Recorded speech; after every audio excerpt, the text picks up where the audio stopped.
right, David, thanks so much for being the first guest on the Fitment podcast. Real quick background.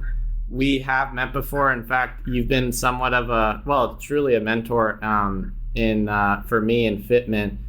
We've only met a couple times in person, but since I moved to San Diego, but we text back and forth, and you've passed down a ton of knowledge. So thanks for that. And if you wouldn't mind, give maybe just like a 1 to 2 minute background on what you built with Spyder and what you're doing right now with racing. Okay, Quinlan. Well, I started Spyder in 1978, and at that time I had a company that was in the ski business, made children's ski wear, and it went bankrupt. And I was divorced, bringing up 2 boys by myself in a 100-year-old house in downtown Boulder, and pretty much didn't know what to do with my life. And had an idea. My son was at a ski race camp in Argentina. He was a downhill racer, and he was racing, training with the Italian race team. And he came back from there with this sweater with pads on it. This is 1978, before they had the rapid gates that fell down when you hit them. Gates were stationary, so racers hit them with their shoulders, and they would get bruised up, and they would put newspapers in their sleeves and to avoid the bruising. But an Italian sweater manufacturer, Silvi Trico, it's called, I don't know if they're still in business, made a sweater with foam pads sewn into the sleeves. My son brought one back. He wanted a poker game. And I saw that and I said, wow, a light went on my head. And I said, can you buy them? He said, no, you can't buy them. Well, that was even better. So the company that I had, they made children's ski wear, was made in Hong Kong. That's where it was manufactured. So I called an uncle in Montreal, borrowed $5,000 from him, and flew to Hong Kong with a sample sweater to the company that made my children's ski wear sweaters. Of course, they'd never seen anything like that either, but they figured a way how to knit the sleeves with strands going down the length of the upper arm and forearm, but in a double layer like a tube. Right. And they slid half round foam, half 1 inch wide, 3/4 inch wide, half round, and women would put a knitting needle into them and slide them into the sleeve one by one. That's how they made it. It was just amazing. So I came back with samples, and some racers tried them. Then, long story short, I decided to manufacture them. But my company that went bankrupt was in the ski business, where I went to trade shows and had sales reps, and they didn't want to do that anymore. I said, okay, I'm going to do a mail order business. Print out a little brochure. At that time, there was no internet, so I wrote the U.S. Ski Association and got a list of 7,000 racers. Made up a little 3-fold brochure. Made that sweater in 11 colors. Sent it out, and then they started getting orders like crazy. $99.95 for that sweater. And my son paid $150 for it in the poker game, but you couldn't buy them anyway. So anyway, it was a smash hit. This was 1978, and that's how Spyder started, with that one product. Wow. And I think I remember you telling me you just bought a mailing list from a skiing organization, right? You're right, U.S. Ski Association. Right. So how many addresses roughly did they have? They had 7,000. I sent the brochure out. I got orders for 1,000 sweaters and 7,000 mailers. Wow, that's about as good as it gets. It's as good as it gets. Somehow I just put my finger on a spot. Yeah. I guess that's just the way it turned out. That's particularly amazing too that Spyder wasn't a brand name at that point. I mean, had you made any products under the name Spyder? No, I had no name. After I decided to produce the sweater, I didn't know what to call it. You know, my name is David Lloyd Jacobs, DLJ Ski Wear. I didn't know what to call it. But I really hated spiders, especially black widows. And somehow I said, wow, that would be great. A black widow as a logo is deadly, elegant, ominous, Yeah. and people would hate it, but they wouldn't forget it. That's perfect. That became my logo. It's very counterintuitive. Will you show the viewers what is on your hand? Yeah. Yeah, so you overcame the fear enough to get one permanently on your hand at least. Well, this was 1985, before tattoos were fashionable.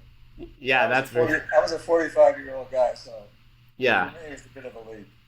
Yeah, you and probably veterans and biker gang people. That's right. Yeah. And Japanese gangsters. Oh, true. With they do it so the kimono covers, and then those are badass too. Wow. Would you be so kind as to go even back earlier to your even your early life, how you got into skiing and your athletic and your career as a professional skier? Yeah, well, I guess I started ski racing I started skiing when I was 13, which was late by about today's standards. Yeah. My father got me into it, and when I was 18, I was ski racing a lot. And I was from Montreal. This is the mountains north of Montreal, called the Laurentians. And I go up there and ski race. And I finished high school. Actually, I finished high school in Canada at 16, because there's no grade 12 up there. So my father was an engineer, and he wanted me to go to engineering school. So I went to McGill University and enrolled in engineering. And I didn't like it, so I flunked out. And then I went back the second year. I was now 17, and I flunked out again. And so I decided, the dean, well, my mother said, your son's not college material. So I decided to work for my dad, who had a small manufacturing company, sheet metal machine shop. And I worked in there, built hot rods in the day, and ski racing. And I was 2 years later, I was 20. I was ski racing in Stowe, Vermont, at the U.S. National Championships. And I saw different groups of racers with the same color jackets, green ones, red ones, and I talked to them and said, so what are all the same color jackets? It's we're a university team. Well, blue was New Hampshire, green was University of Vermont, and so on. So then I said, gee, maybe I'll try and get back into college. And so anyway, I wrote to St. Lawrence University in New York State. They had the best coach in the East. And I sent my high school grades, which were pretty good, even though I flunked out of engineering. And I got to go to St. Lawrence as a ski racer on their team. I was 20 years old, so it's pretty old for a freshman. Became the national champion, and I was 21, Canada downhill champion, while I was in college. And the World Championships were in 1958, so this is 57. Actually, I was 24 by then. My age. I started 21. Yeah, I was 23 going on 24. And the World Championships were in Austria, so I took the year off to go there to train, and I ended up breaking my leg training in Switzerland. And so I went back to college and ski raced. I transferred to MIT because St. Lawrence, the only reason my dad would send me there was I had a 3-2 program where you take 3 years of theoretical work at a non-technical university like St. Lawrence. And they had a 3-2 program with MIT, Columbia, and RPI, Rensselaer Polytechnic Institute. And so you get 2 years there, and then you get a 4-year engineering degree. So anyway, my dad died in the meantime. So in his honor, I guess, I was a math major, and for some reason or another, they picked 2 guys from St. Lawrence to go to MIT, and I was one of them. Wow. I didn't think I was that smart, but I guess I was smart enough to go there. So I ended up flunking out of it, mechanical engineering at MIT. Right. Went back to St. Lawrence to get a math degree, but by this time I was 26. Anyway, so then I ran a ski school. I raced some Canadian pro races. There were pro races in Canada. I raced those and ran a ski school. I was hired to run build a ski resort in Ontario in '63. I was 30, and I did that for a year. And then Canadian Ski Association was looking for a coach to run a full-time national team program. And they contacted me because I was a university graduate and also former national ski racing champion. They asked me to head up this new program in British Columbia, first ever national ski team, and with all the races in one place. So I went there. The ski association actually wanted $700 a month, believe it or not. They could only pay me $4, and so I taught math at the university for about $300 a month. Wow! And coached a national team. Anyway, then we went to the World Championships in 1966. I was a coach. Then I met a guy, Bob Lang, that invented the first plastic ski boot. And so I met Bob Lang when I was coaching, and he said he wanted the Canadian racers to try the plastic boot. Hope the story isn't too long, is it? No, this is amazing. Just real quick, what were they using before plastic? They're molded leather boots, reinforced with fiberglass. Okay. So he invented a plastic boot. Right. So he contacted me in Canada, and his name is Lang, L-A-N-G. The famous ski boots, right? Yeah. Right. But I was Canadian and from speaking French, so it's Lange. It's Lange boots. Right. There's a soft G with an E after it. Anyway. So I said, yeah, okay, we'll try it. Anyway, he sent me some size charts. Canadian racers tried them. The boots were terrible, absolutely terrible. Had no support. Bad, terrible. We were on our way to the World Championships, which were in Portillo, Chile, in August. I told them the boots were really terrible. So then I went to we flew to Aspen in January, that '66, that year. And they get on the plane, the small plane in Denver to fly to Aspen. It's a small turboprop plane in those days. So I get on the plane, this guy comes in with a camel hair coat and tie, sits beside me, and I had a Canadian national team emblem on my briefcase, and he says, oh, do you know Dave Jacobs? I said, I am Dave Jacobs. So I'm Bob Lang. I said, well, he says, because I sent him a critique about the boots that they were bad. It looks like about 18 points. He said, I was devastated when I got your letter because the ski instructors at Vail thought they were great. I said, yeah, but they're not skiers. So he came to Aspen, and after Aspen, he said, why don't you come back to Iowa, Dubuque, Iowa, where his plant was. I'll pay your way there and talk to my engineer and tell him what we need to do. So I did. I told him all these points, how to redesign the boot, raise the heel, stiffen the hinge, just all these construction points. So I didn't hear from him. In June, before the World Championships, there was a Canadian-American team shootout at Mount Hood. Both national teams were there, so I go there, and Bob Lang, I was in the hotel at Mount Hood. Bob Lang was checked in there, so he asked to see me. And he had 3 pair of boots with Canadian flags in the back. Absolutely amazing boots. And he said, well, this is what we made from all your ideas. Wow.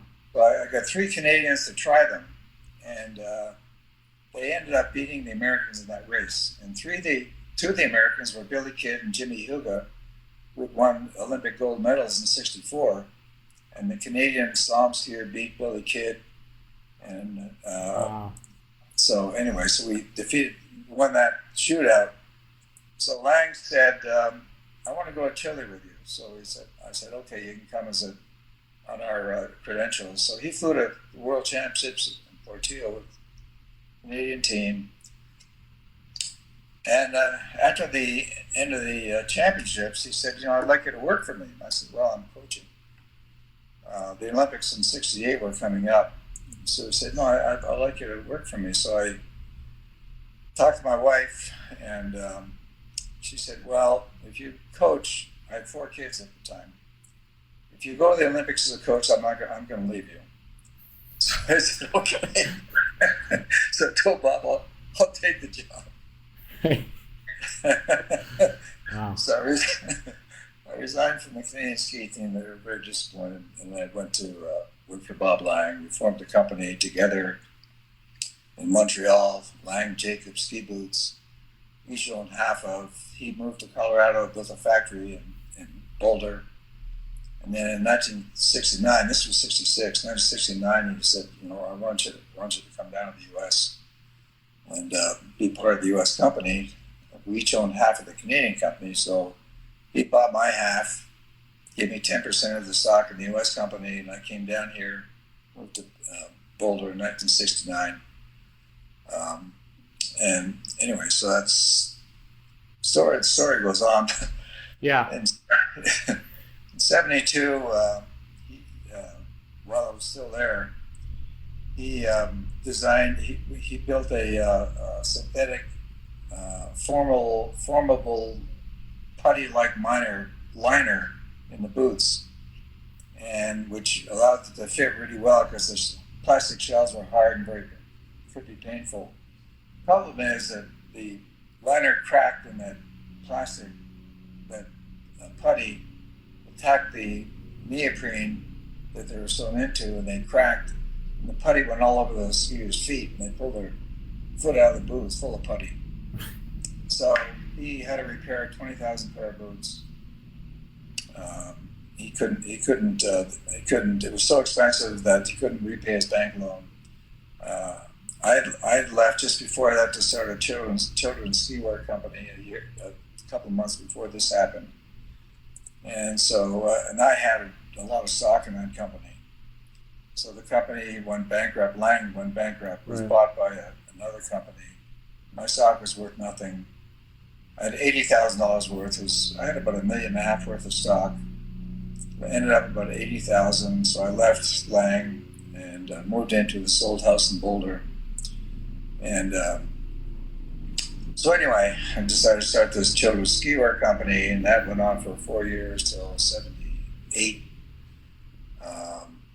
and 77, and then it went bankrupt. And that's when I was broke, bringing my 2 boys, and that's how that story started with Spyder.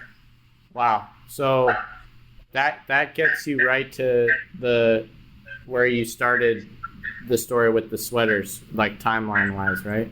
Right. Okay. The important part of the story is what Spyder's success is. I think I'm going to talk to you about this. Is that after 2 years of mail order, one thing, when you have a mail order company, you don't sell all the product, so you have leftover products. So how do you sell those closeouts? You can't go to one of the retailers and sell them to them for half off, which happens. And they clean you out and give you cash. At least you turn it into cash. But the mail order company really can't do that. So you keep building up inventory that is not saleable. And which I don't know how big companies handle it now. But anyway, so I realized that the more successful I was going to become, the more dangerous it was going to be. So at the time, I sold my company to a ski boot company in Boulder called Hansen Ski Boots. They were in Boulder, and in the second year, I had too many products to ship out of my kitchen. It was all out of my old house in Boulder. It was coming into my kitchen. I was shipping it out one sweater at a time. So I used his warehouse, and he said, I really like what you're doing. Would you design some ski wear for me? And I said, well, because if I come up with a good design, it's going to be Spyder, it's going to be Hansen. I said, it's going to be a conflict of interest. He said, okay, I'll buy your company. So he said, I'll give you $75,000 for it. I said, fine. And so I sold to him in 1980. And so I was in business a little over 2 years. In 81, he said he's not going to make it. He can't. It was a big recession. 80, 81 was a big recession. and he had huge inventory left over. He couldn't sell it. The bank wouldn't take boots when we took payment for the loans. They don't want boots. They want money. Sure. And so he said, "I'm going to go bankrupt. I'll sell you back your company for $50,000." I said, "Okay." I didn't have the $50,000, so I had a company in Japan that was making I was making a stretch pant with pads in it. So I contacted this manufacturer, and his name is Shimakubo, and I said, I need to, Spyder, I need to have 50,000 to buy the Spyder brand back. So he believed in me, I guess. He said, "Okay, what we can do, yeah, let me think about that." And called me about a month later and said, "By the way, David, we have a $50,000 deposit from the Mitsubishi Bank." So there was no, it was only telex then. There was no fax. Okay. I telex Shimakuba and said, "You sent the money?" He says, "Yeah, I'll give you the 50,000. Let's make a partnership." Wow. I said, "Okay." I said, "Let's do it 50-50. I don't want 49%. I don't need 51%. All I need is financing, money." He said, "Okay, I'll supply the financing. You market the product 50-50. We wrote it down in 2 sentences." So that's the key part of success when I tell my story to business school, things, and that is that, a lot of people start companies just like you do. You're successful. You build it up, you ramp it up to maybe $1 or $2 million. You're doing it on credit cards and, rich family money, or not rich, but family money and credit cards. But once you get it into that $2 million level or so, you need several hundred thousand. You need credit, a lot of credit, and it's pretty hard in growing companies. You can't accumulate enough assets to support bank loans to cover the working capital you need when companies get that big. And that's the weak link in many companies in Boulder that have reached that threshold, $3-4 million, and they can't get over that. The only reason I was able to Spyder was because he supplied credit from his bank to the bank in the States, not cash. It wasn't cash. He didn't have to reach in his pocket. All they had to do is open a standby letter of credit in the bank's favor, supporting my credit line. And if that credit line wasn't repaid in the year time frame, the bank could cash the letter of credit. So the bank counted that as equity. It was kind of a fairly novel idea that a friend of mine and I came up with, a banker guy and I came up with. So at the time, he opened up a $150,000 line of credit at First National Bank. My line of credit, I think, was $150,000 or something. The first third year operation, I was only doing about $400,000 in sales, and I repaid it. And then the bank was clear. We paid the loan. Then we go back the next year, and he opens up the same standby, same 1-year term, and that revolved. And actually, it ended up going up to $250. And after about, I think, 8 years, Spyder was throwing off enough profits that we didn't need that standby anymore. Wow. The company was able to support the line based on its own performance. Wow. And so that allowed me to get over that threshold. Otherwise, I don't know how I could have done it, even with a great product. So it was technically the bank loaning you cash, but it was your Japanese partner. It was kind of his neck on the line. Is that roughly? Yeah. Okay. It's his neck on the line. Yeah. But only through his credit, not his money. Got you. That was the beauty of that. He didn't have to, send, pay, reach in his pocket for anything. Yeah. It was a letter of credit opened by his bank based on his corporate balance sheet. And remind me his name again? Shimakubo was his name. Okay. So Shimakubo, you met because he was manufacturing the early Spyder pieces. Yeah. Gotcha. He was manufacturing. So he knew me, number one, knew what I was doing, and knew that I knew my market. So when I tell people that they're starting small, things, companies, and if they're making it whatever factory, and you need money, so you go to the people closest to you, and other than relatives and that, then who's next? The people making your product. Sure. And often you go to a manufacturer and say, look, I'll give you 20%, 30% of the company. I'll buy the product from you. You'll get that business. You'll own part of it, but you finance the product. That's fascinating. So, when the wheels really start turning with Shima Ibu, what are the first like core products you begin to manufacture and market to skiers? Or was it just the sweaters? It started with the sweater. Okay. Then it started with a like a bib race pant that went over your stretch pants and had zippers down the legs that came off. And starting gate, you unzip them without taking your skis off. It was called the Coach bib. They still make it to this day. Wow. It was such a classic, iconic product with padded knees, 9 pockets. Padded knees because the coaches are on their knees adjusting bindings, and yeah, you need pockets for your metal scraper, your radio, your gloves, your hat, and everything. Just have 9 pockets in this Coach bib, and they're still making it. But anyway, so then I started making different models of sweaters, full zip sweaters, all with pads, all pads. I started making jackets. I designed everything. Yeah. And very functional jackets. Small. It was a small collection, and it just built on itself. In the stores, it was a hot. Spyder became an iconic product. Another thing that he did was that really was also, instrumental in Spyder's success.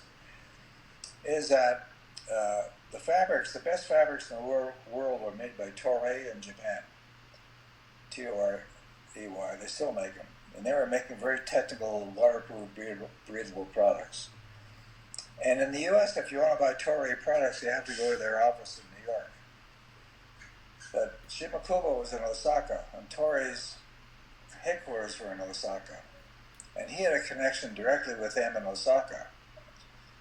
So I wanted to use the product, so I went to Shim. He took me to their office, and I explained to them what I was doing, what the types of fabrics I needed, waterproof, breathable, and so on. Working directly with them in Japan, which was really unique. Wow.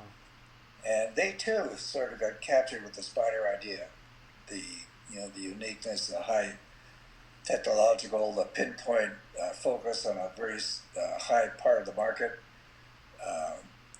like a rifle shot approach to a market rather than a shotgun. They kind of like that. Right. And so they started allowing me to make custom fabrics. And so, because I was really into fabrics, I wanted like I've told you, the whole thing about a product is the fabrication. It's the fabric. Right. Whether it's like cotton, if you pick up a garment in the store and it feels like cool, then you'll say, oh, what brand is this? And you'll buy it just the way it feels. You put your hand on it. Of course. Somehow I got that into that. Yeah. So I was looking for different types of fabrics. So I would go there in the office in Osaka, and I was, I wanted high texture fabrics, not just flat, high texture. Gotcha. Like twills, and really were different because nobody was doing that. So textured fabrics are made with certain warp yarns and certain weft yarns, and sometimes they're different deniers to create the structure. Okay. And the texture. So they would show me a book of fabrics like that thick, the fabric books. Sure. And I'd leaf through them. They say, okay, Descente is using this, North Face is using that. And every product they show me, the other companies are using, that's the last I would use. But I would look and see which optics look good. So I would say to them, okay, I like this fabric. I like the warp. What's that warp yarn? They say, well, that's this warp. Another fabric, what's the weft? So I say, combine the warp from this fabric, the weft from that fabric, right. And that's what I would like. In order to do that, I don't know if you've ever seen a knitting machine, the beam on the knitting machine. Yeah. It's like 10 feet wide, or it's 7 feet wide or so. Yeah. And it's it weighs about 300 pounds. It's a steel beam. Right. And you have all the warp yarns coming down. Yeah, like twinkling, yeah. And they tie the warp yarns into the beam. Right. And the weft yarn goes across with a water droplet. So they set that beam up. It would take 2 days to set the beam up. This warp, that weft. When you turn the machine on, it has to knit one piece, which is 50 meters. One piece. They knit one piece. They cut off this thing. And I'd go there 2 weeks later and look at that piece of fabric. And sometimes they say, well, it's close. Close. Almost there. So your homework is to take the dullness out of the work, whatever. Right. And they would do it. Wow. They would do it. Just because of the relationship with Shimakubo and how they somehow captured the imagination of what I was doing. And, so that really created, so Spyder jackets, whenever everybody saw a Spyder jacket, it just was different than any other jacket. Yeah. And the brand just rocketed. Everybody in the world tried to copy it. Especially, I mean, at that point, it's probably 90% of the sales are in retail stores, right? Yeah. So, retail stores. Yeah, so people are shifting through and feeling a North Face on the rack and then a Spyder. And what are a few other of the brands from that era that, I don't know if you looked at them as competitors, but who else was in the ski industry making jackets and clothes? I viewed everybody as a competitor. I was paranoid. You can't be too paranoid when you're in business. Right. I mean, Descent, North Face, Raffi, just a number of brands. Italian brands were Fila. They're all my competitors, but they're always a year behind. They would try to copy. Right. And we put out a dealer catalog with everything all full color catalog for the dealers to buy from. Yeah. And that catalog was in such demand that brands in New York, I heard, like even Polo, the instruction to designers were get the Spyder catalog. Wow. And that would only make enough catalogs for the reps. You'd have to give them back. I was so paranoid about that catalog getting out to other designers. Because this is early, the catalog's coming out early before any competitor could feel something in the store. So that's where they would get the biggest head start on what you're doing. Yeah. I understand. So when they ended up getting a catalog later in the season, I was already in that season. So then they were a year behind. So then they copied whatever they could from my catalog, but the year behind. So my expression is, they can't copy your mind. They can only copy what you do. Of course.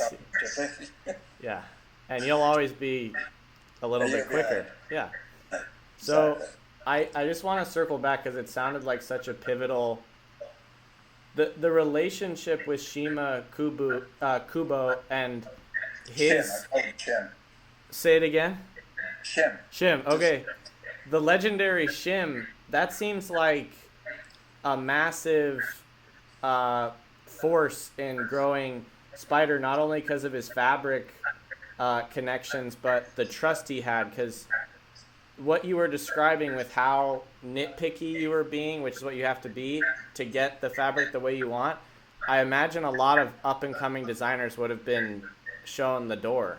So that was a lot of leverage and trust they gave you to get the fabric, because you had such a distinct vision for what the fabrics needed to look like. Yeah, and trust is the key. And so Torrey knew that as Spyder got bigger, I could have used any fabric, but I only used Torrey fabric. So that was my repayment to them. Got you. So that's where you build the trust. Got you. Yeah. And even with factories, when I go to the factories in Hong Kong, the factory, you send a design, they build a prototype, and you sit down, they say, okay, this is what it's going to cost. I never tried nickel dime them. I didn't need the last nickel off the table. Right. I said, you make your profits fair, but deliver me a good product. That's all I need. Right. And that's how it went. So I never changed factories. I was in some factories for over 20 years, and they knew that. And of course, there's times when you can't. You have leftover inventory, or you need to make small production runs. That was a big favor from the factory, the size of production runs. Usually a production run is 1,200 units. So I get the samples, and the reps would sell them, and they're a really great design, but I could only sell like 500 units. Sure. So I go to the factory and said, "Can you make me the 500 units?" And typically they say no. But because of the relationship, they would do it. And they wouldn't make any money out of it, but they would do it so I could sell that. Right. So that's how, it's all based on trust with whoever you're dealing with. That's how I built Spyder. Were these some of the highest production costs and fabric costs? I imagine in the whole outer world and cut and sew world in this era, this has got to be like the most cutting edge, expensive stuff to make. Spyder was always the most expensive. Yeah. I'd have families say, "I hate you, David. My kids are ski racing, but they only want Spyder." You're like, sorry, not sorry. I'm sorry. You get what you pay for. Yeah, you did. Yeah. So, as far as the vision with you mentioned the fabrics, you mentioned the 9-pocket ski pants. It sounds like there was no shortage of ideas in your head of what the next product was you needed to make, what you needed to bring to skiers. No, being a ski racer, I knew the functionality. I would only design something I said that I would wear.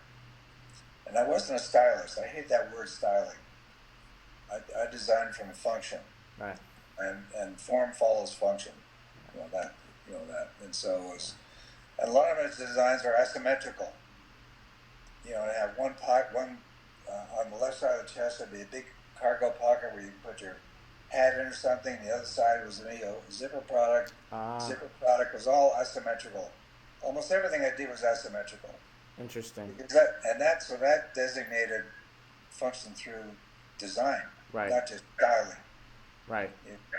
So that's another image that Spyder had. And through the years, did you see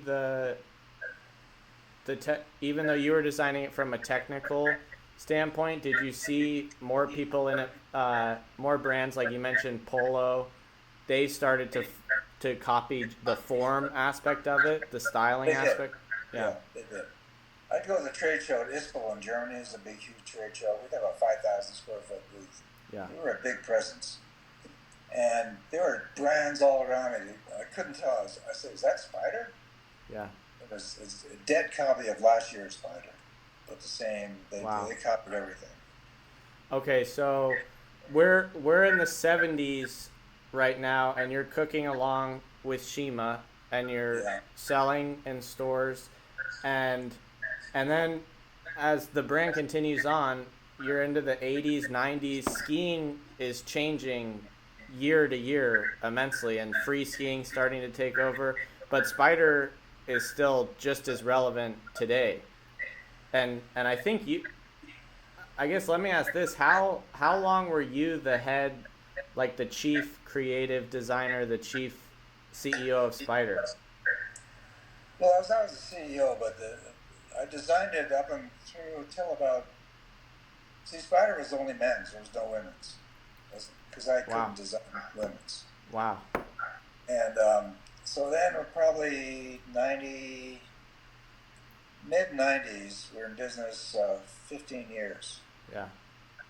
And one day, what I used to do, I'd go up to Vail, I had a little condo up there, and I'd go up during the design period, and I'd take all the styles from last year, the main ones, and I spread them out on the floor to get ideas.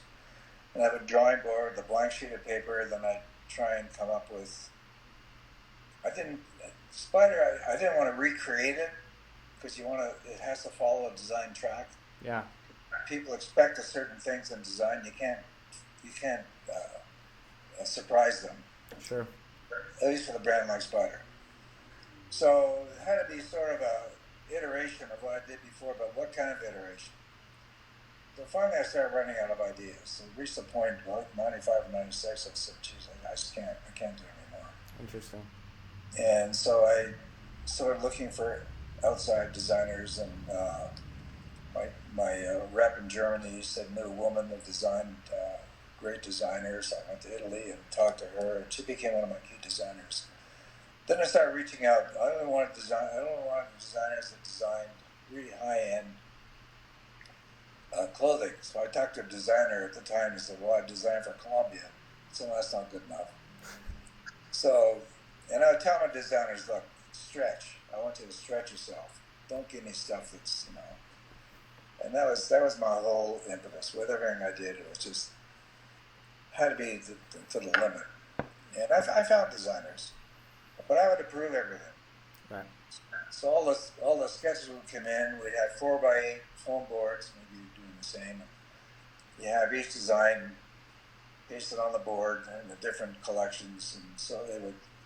When they were all in, I'd go around after hours with a sticky pad, and I'd go through and the ones I didn't like, I'd write little notes on them, this and that, and this and that.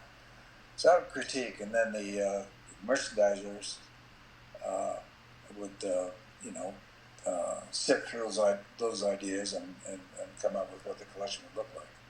So that's the input I had. Yeah. Plus picking the fabrics. I pick the fabrics. Okay, interesting. Yeah. So I almost forgot a major note I have. I didn't want to jump over that. I think the 80s is when Speedwire, you invent Speedwire? Yeah. Okay. Yeah, we supplied the U.S. key team, and I think it was it 80s? No, it was 90s. It was late 90s. Oh, okay. Late 90s. And one day I got a call from a guy who says, Dave Jacobs said, yeah. He said, my name is, I can't remember his name now. I work for the rocket manufacturer in Denver. Jeez. He was an engineer working in Denver for Rockets, you said? Yeah. Like Ball Aerospace? Or? Yeah, like Ball Aerospace in Denver. I can't believe it jumped out of my head.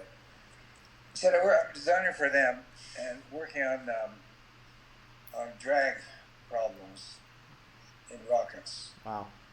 But also, I've got an idea about drag at slow speeds, 60, 70 miles an hour, how to reduce drag. And so he said, I have an idea. Could you send me a piece of your fabric on your racer? Just send me like a 2 feet by foot, just piece of fabric. I said, okay, so I sent it to him. He calls down and said, could my co-engineer and myself come up to Boulder and we want to show you something. I said, okay. So he comes up to Boulder and he's got a mailing tube, a cardboard mailing tube that diameter and about that long. He has my fabric sewn around it tightly, but there's a ridge about 1/16 of an inch high, sewn vertically through like a bump. Yeah. And he said, okay, let's go for a drive. So we drive up 36. I'm sitting in the passenger seat. And he says, okay, roll down the window, stick the tube out the window with that grease seam behind in the back, behind the airflow direction. So as I put the tube out the window, it's going about 60 miles an hour, so it's shaking because of the air pressure. Right. So okay, start rotating the tube. I started rotating the tube, and as that strip came around to the front, the vibration stopped. Wow. I said, what the hell is going on? He says, well, you trip the boundary layer. And the boundary layer, when a body goes to the air comes into your body, hits your body, and separates around your body, and turbulates in the back. And the wide of that turbulation is drag. That's why you have airfoils. The reason for the airfoil is to reduce that turbulation area and reduce the drag. And the bluff, they call it a bluff body at slow speeds. When it goes to the air, it creates a big boundary layer separation in the back. It creates a lot of drag. Right. But if you can trip that boundary layer, what happens is the air hits that little tripwire, starts turbulating, and as it turbulates, it sticks to the body closer around the body, separates in a much narrower path, so much narrower turbulation pattern in the back. Right. You're really reducing drag about 20%, going at 60 miles an hour. Wow, that's incredible. So we said, okay. So they came to Boulder. We sat down. We had a suit put it on the body, and they said, okay. So they drew where the tripwire should be on the suit, on the thighs and the arms. They calculated the angle from the center, maybe 30-degree angle that would allow the narrow the boundary layer separation in the back. So they penciled out these suits. I sent it to the manufacturer, and we actually sewed in these tripwires. And I made. Then we went to the wind tunnel with U.S. ski team athletes in the wind tunnel, Right. in Detroit, and the drag reduction was about 20% in the body. It was very noticeable. It's phenomenal. That's unbelievable. So we applied for patents. I actually wrote the patent. Applied for patents, and then the World Championships were coming up in '97 in Italy. And remember Peekaboo Street? Ever heard that name? No. Race down the racer, Hillary Lind, to the top down of the races in the U.S. ski teams. They came to Spyder and made two suits for each of them. And I told them, and so you couldn't really tell there was you can tell there's something still in the suit, but unless you know what you're looking for, you wouldn't know what it is. Sure. I said, look, this is pretty secret. You can't say anything about that. You can race in them, but I don't want anybody drawing any attention to it. Sure. So Hillary was, I think, third in the world in downhill. It was an Italian racer who was number one in the world. So in the World Championships, in that downhill race, Hillary won it. And she beat this Italian one by 17 hundredths of a second. So the Italian Federation, they started thinking about this. They noticed something in the suits. So they filed a complaint to the World Ski Governing Body that, this is artificial. Shouldn't be allowed. They checked the rules, the downhill rules, and you cannot build any protuberances on a downhill suit. It has to be form-fitting. You can't put airfoils on it. You can't modify it. So based on that rule, they banned it. So I made the most of that. So then it was like speed wire, too fast for the competition. Yeah. I printed postcards with Hillary, too fast. And I made a whole big. It became a big media deal. Almost even better probably to be banned than yeah, it was. Just be a competition thing. Yeah. Yeah, exactly. So wow. Then, yeah, go ahead. Then other people, I was approached by TYR swimsuits. Okay. Everybody's wearing skin tight swimsuits. So we tried putting those tripwires on the swimsuits, and I think they actually helped. But then the one-piece suits got banned too in swimming. Oh, is that right? Yeah. And then actually the U.S. Speed Skating Association, I made suits for them for the Olympics speed skating. Oh, that's right. Yeah. Yeah, and they wore them. But these are really small markets. Nothing really. It never became a commercial success. Yeah. So then you're heading into the 2000s with Spyder. Are you seeing a lot of changes in the ski industry as, I guess, free skiing is becoming much more popularized? Yeah, well, around 2000, that's when snowboarding was exploding. Free skiing is a little bit later. But snowboarding was so big, Burton owned it. Yeah. 686, and I forget different brands. So my son Billy was working for me, and he was a snowboarder. Oh, really? And he said, "Dad, we got to make snowboard clothing." I said, "Okay, let's do that. Why don't you do that?" He's working for me in sales marketing. I had two sons working for me, Jake and Billy. Okay. 15 months apart. Jake was in design. He went to FIDM in LA, Fashion Institute Design. Oh, yeah, of course. Finished top of his class, smart kid. That's a whole other story, but anyway, so I said, okay, let's do snowboarding. So we decided on the name Strike Okay, whole different brand. Stryke, Ah, nice. Yeah. because there's no I's in Spyder. No, no. It's, kids is KYDS. Okay. That's cool.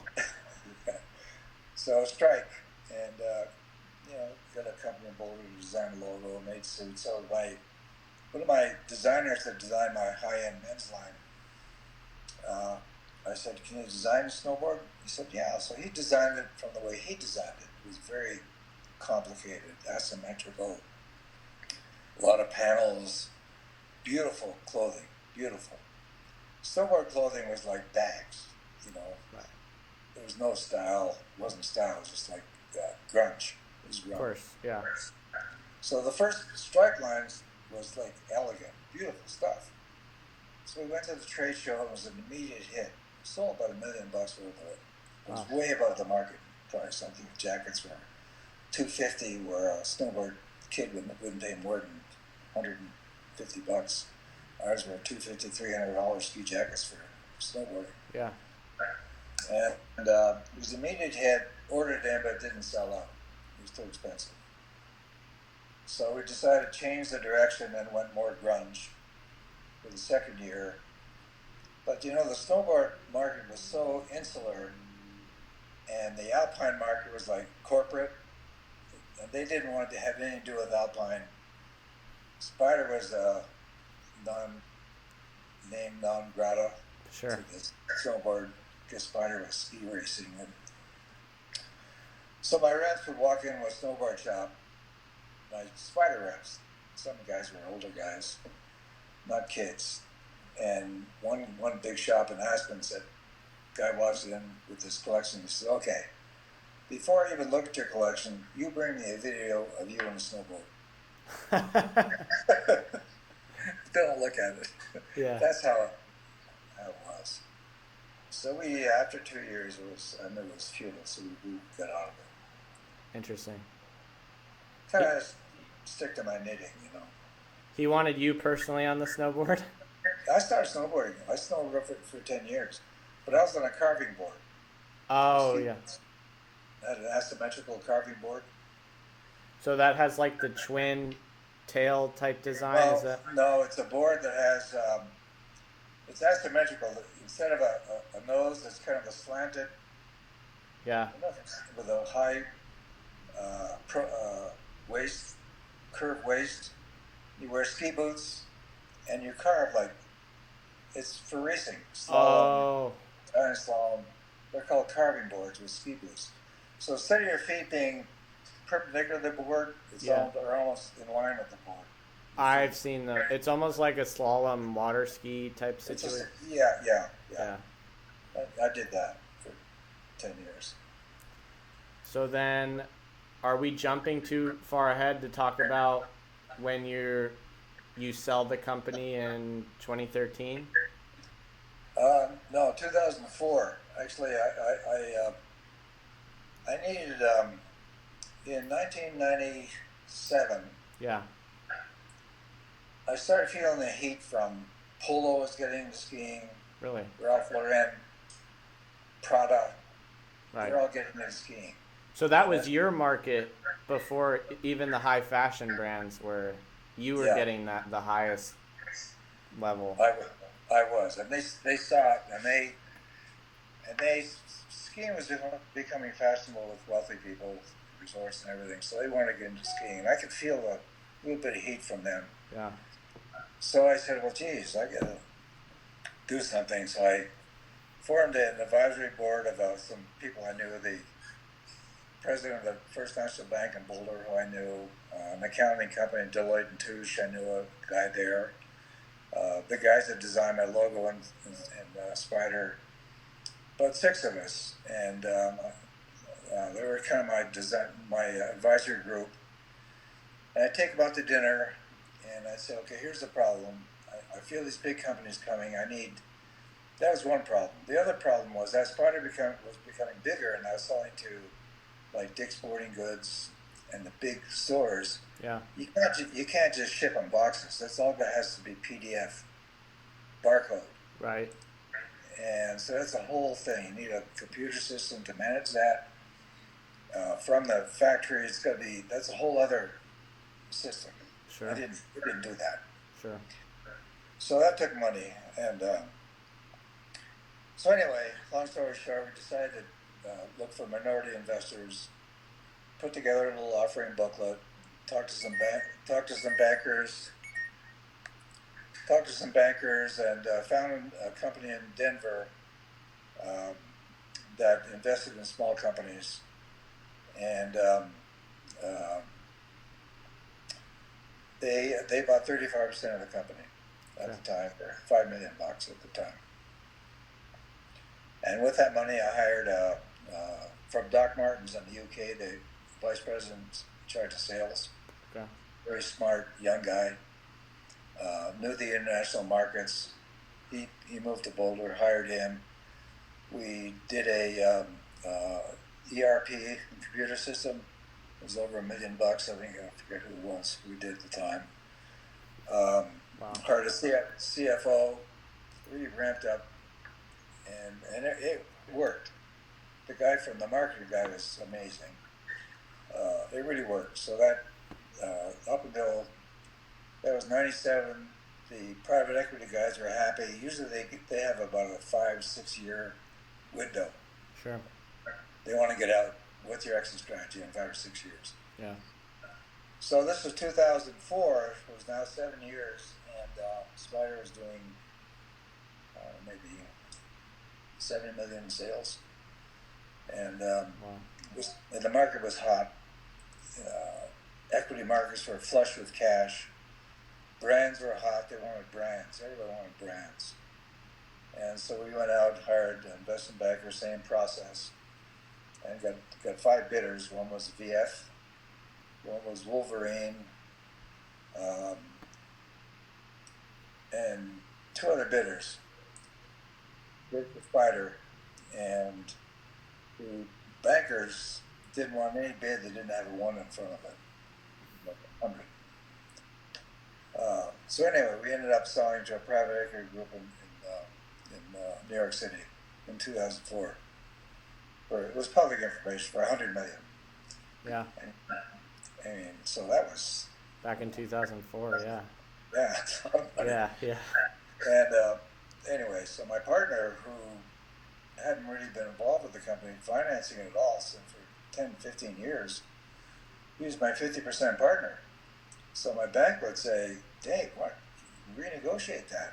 You're doing everything. You're running everything. He's not doing anything. He's got half of it. I said, no, he's got half because I wouldn't be here without it. Wow, good for you. They couldn't believe that. They could not believe it. So we shared that in my private equity group. So we sold for $100 million. Wow, and you're talking about your bank was saying renegotiate with Shima, right? Yeah, yeah. And you said not even. Wouldn't even think about it. Wow, that's a great story. It's a great story.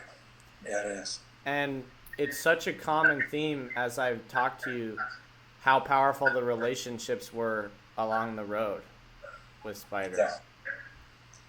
Yeah, my whole thing was relationships. I didn't go to business school. Yeah. You know, I wasn't greedy. I didn't have a huge ego.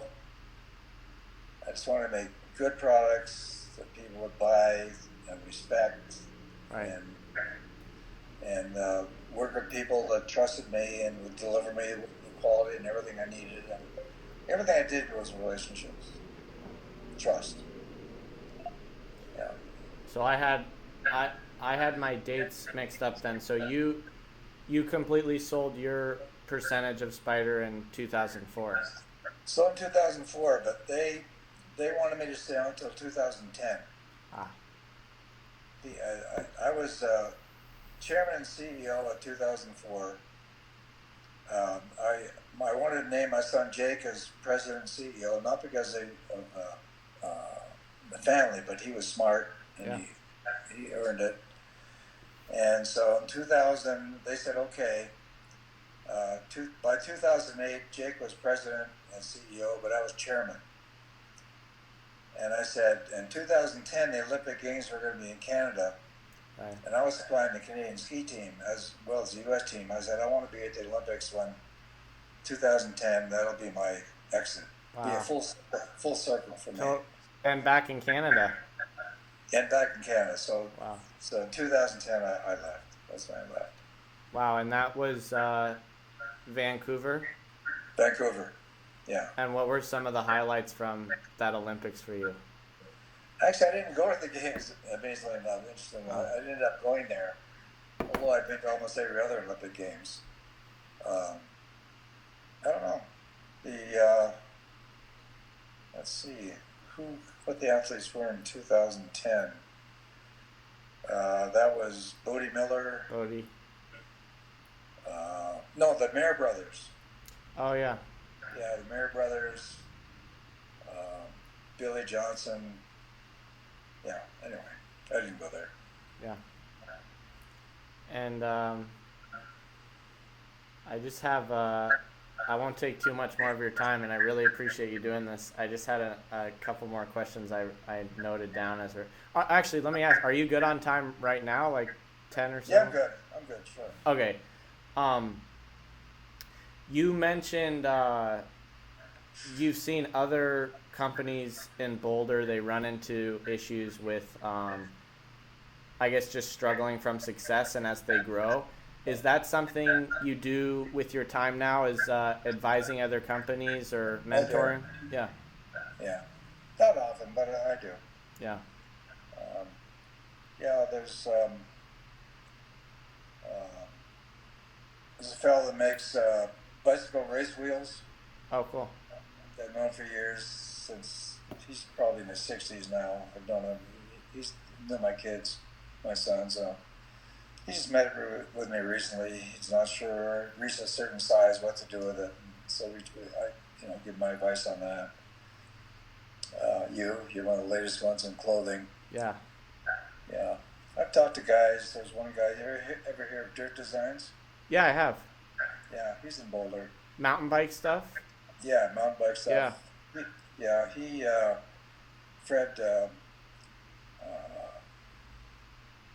Fred, anyway, he built his company to about $4 million. His father was very wealthy, and his father was writing checks.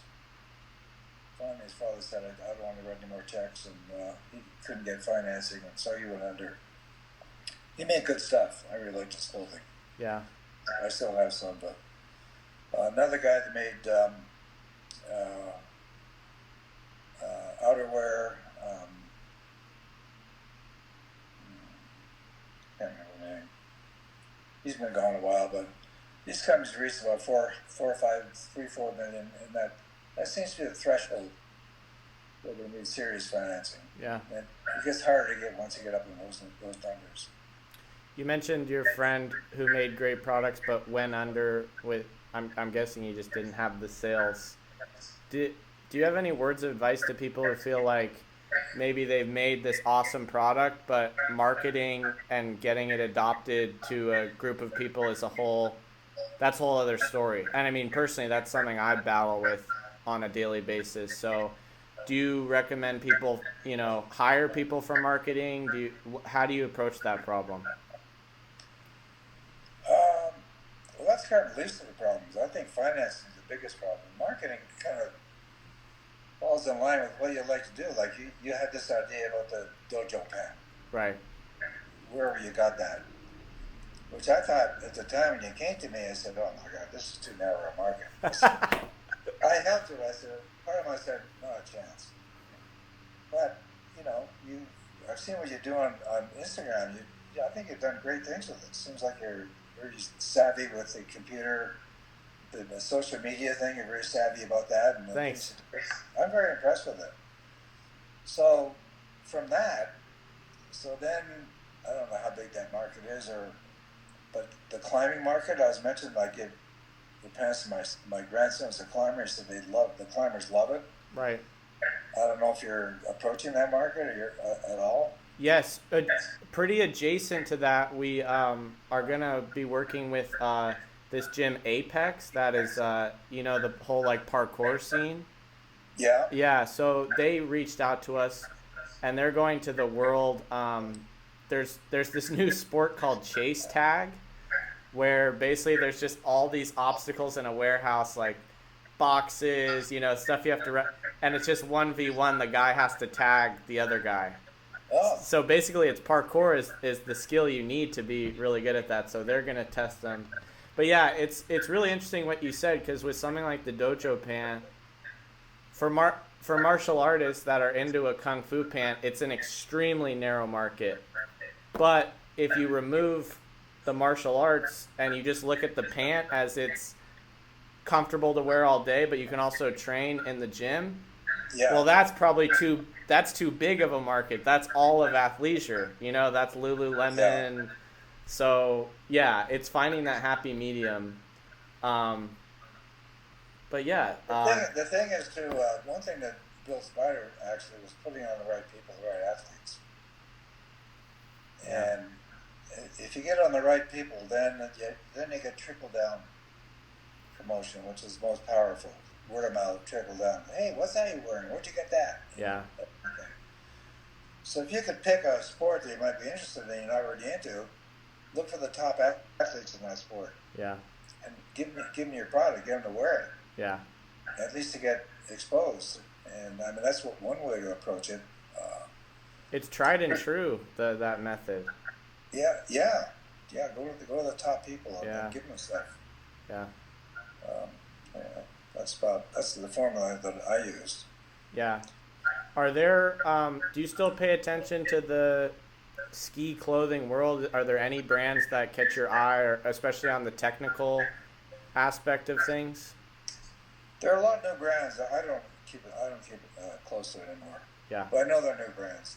There are brands that are really chipping at Spyder's heels and ski race clothing. I hear some brands that are awesome. I've never even heard of them. They're making ski race outerwear, clothing, zip-up pants, or the kids are really into, but I've never heard of them. So there are other brands. It's a constant thing. That's the way competition is. Yeah. I used to tell my people that competition is when you run, your competitors snap at your heels, but when you stop, they gobble you up. Right. At best, they're snapping at your heels. At best. At best, yeah. So that's why I say I was never paranoid enough. Always looking who's doing what and Yeah. who's sneaking up on me, and you just have to do that. But as far as expanding the markets, yeah, you just have to, I guess, like we were saying, find that pant I think it's a great pant. My grandson loves them, Thanks. and so he's like 20 years old, 19 years old. He's already 19. Pardon me? Last year he was in college, he was in high school. No, he's the freshman in college, 18. Oh, cool. So 18. he's off to college now. Yeah, he's at CU. Oh, okay. And he wears the pants. He climbs a lot. Oh, nice. Climbers love him. So maybe that demographic somehow, whatever those kids are into. Yeah, totally. I mean, you don't know better than I do. But. Especially the Boulder-based, keeping that community building. Yeah. Are you selling all through online? Are you selling in stores? Right now, it's just online, and then some talks with a couple of gyms, and an idea I've had in the back of my head is doing some sort of a pop-up store, so like a temporary retail location here in San Diego. Right. Yeah, that could be interesting. But okay, before we end, we haven't talked at all about cars or racing, so I just wanted to touch on that because I think that dominates your life nowadays. It does now, yeah. Yeah. I just came back from a race in Watkins Glen, New York, just last weekend. No, I'm still racing. Amazingly enough, at my age, I love to drive. I still drive. My driving skills have not diminished. I can still climb in and out of a race car, so Yeah. I'm going to keep doing it. When you sold in 2004, was there a special sports car or something you bought for yourself? No, well, I've always had sports cars. I've had a lot of great sports cars in my life. I was never able to afford it, somehow I got them. 2004, I was a working guy. I never really had money. Yeah. You have a good salary, good lifestyle, but no like money. Sure. And So 2004, at this coinciding with the sale of Spyder, I went to a vintage the car auctions in Monterey, California in July, big auctions. Right. And there happened to have been a race at Laguna Seca the same weekend, a vintage race. Sure. So I went there and I saw these incredible cars, Cobras and GT40s, all driven by these gray-haired guys. Nice. I said, what is this? Yeah. Vintage car racing, amazing cars, and all older guys. Yeah. So right there and then they had a driving school that I signed up to, Skip Barber Driving School. Oh yeah. I signed up for a 3-day race driving class. I got hooked, and I said, okay. Now I had the money, so I bought a race car. I ended up buying many over the years, buying and selling them. Yeah. It's not the cheapest hobby, I've heard. You need money. Yeah. It's the old expression, how to make a small fortune in car racing. Start off with a big one. That's perfect. Well, thanks so much for your time, David, and it was great to catch up with you. You're welcome, Quinlan. I'm happy to share my ideas. I think you're doing a great job, and just find a way to scale that. How are you financing it now? My parents and I do videography as well. That's more to cover my basic living expenses. But my parents have been super supportive and actually have had a lot of ideas. Like they're very involved with some of the product design too. So. Oh, good. Yeah. Yeah. Okay, well that's going to be your next hurdle. Yeah, it is, right? Assuming the growth is there, that'll be your next hurdle, how to finance it. What's the big financial burdens, like from a production end, or just holding the inventory, or? Not production. It's Yeah. just the factory's all on letters of credit in order to start production. Yeah. And your bank won't open a letter of credit unless you have the equity to support it. Yeah. Whether it's somebody's bank account or something, but the bank needs support for the LC. Yeah. So. Good. Well, glad to have it in the crosshairs. Yeah. All right. Cool. And then after this, I'll get let me get your grandson's contact, and I'll see if maybe there's a climbing gym or something I should reach out to about the pants. Good idea. Yeah. That's a good start. I'll do that. Okay. Cool. Okay. Awesome. I'll text you for that, and yeah, thanks again so much. It was a pleasure. Yeah, you're welcome, Quinlan. All right. Okay. I'll see you later. Bye.